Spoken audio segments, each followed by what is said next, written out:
Desperate for a haircut.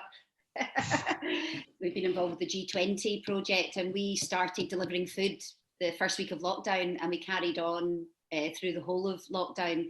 You know, it was actually quite a positive time in some ways, as well as being, you know, terrible in a lot of other ways.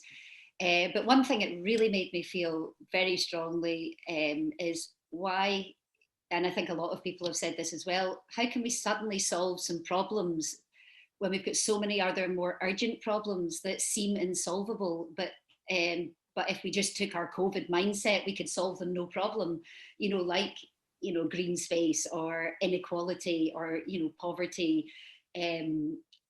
You know, why can't we have that level of urgency for things that are really, really urgent, like climate change and, you know, people living in poverty who can't afford to live? That's a really, really serious issue. I think what COVID has shown me is if we can suddenly, quickly put all of our resources in and get a vaccine, surely we can put all that money in and fix some other problems.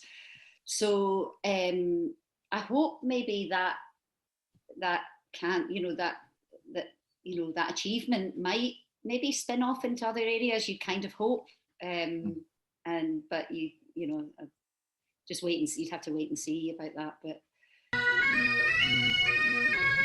I'm drinking a cup of tea in this lovely mug. I think Scotland's relationship with alcohol is terrible.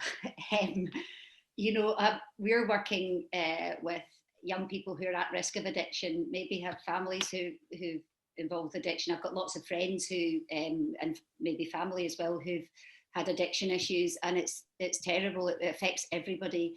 And I do think growing up in Scotland, there was always, oh, come on, just, you're not having a drink, just have another one. You know, the pressure to drink and be part of that was quite immense growing up. You had to have quite a strong willpower not to get involved with it. So I do think we've got a quite a unhealthy relationship with alcohol. I do like a drink. You know, I like, my favourite's a whiskey mac. But I do think we've got quite an unhealthy relationship with booze.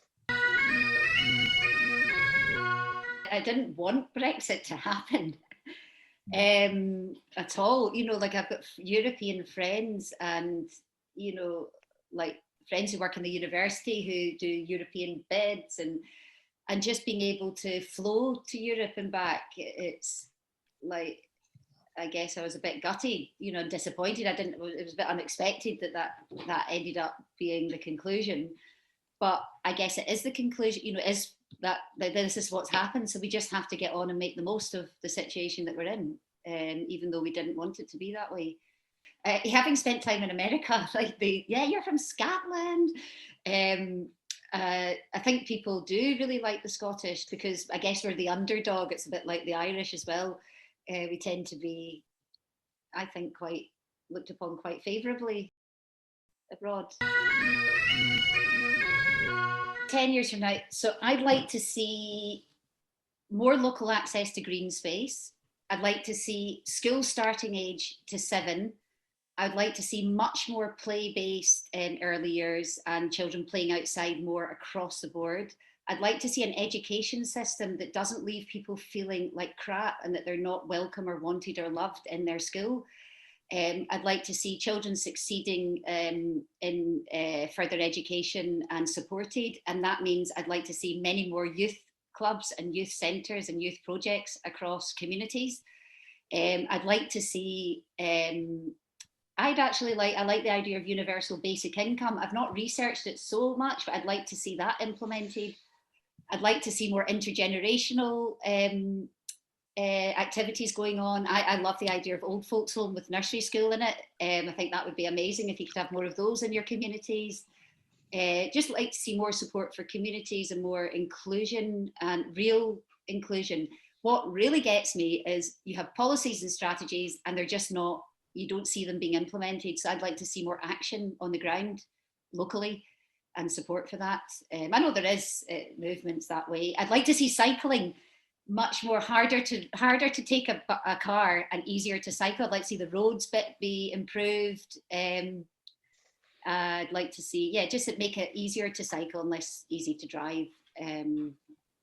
And yeah, so that's just some of the things I'd like to see. I do believe, like, really strongly that impossible can be possible.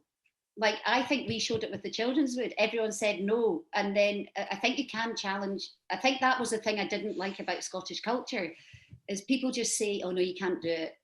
And oh no, it just can't be done. It can't be done. But things can be done. So it's just trying to find solutions and support people. So rather than criticizing people who are trying to implement these ideas, right, say, how can we help? How can we support you to get these ideas happening? So I think more support, more encouragement, more collaboration, and just joining up the dots and working more together and collaboratively. Okay, I couldn't decide on a song. I was going to do a really cheesy American. My brother-in-law's song, Beautiful Day. He's Irish and my sister's Scottish, and this is their song. They wrote it, it's called Beautiful Day by Colin Keegan. What is a beautiful day? I want to take out Elvis Presley. On a cold and grey Chicago morning, a poor little baby child is born in the ghetto. I do like some of his songs, but not all of them. So yeah, you could remove that one.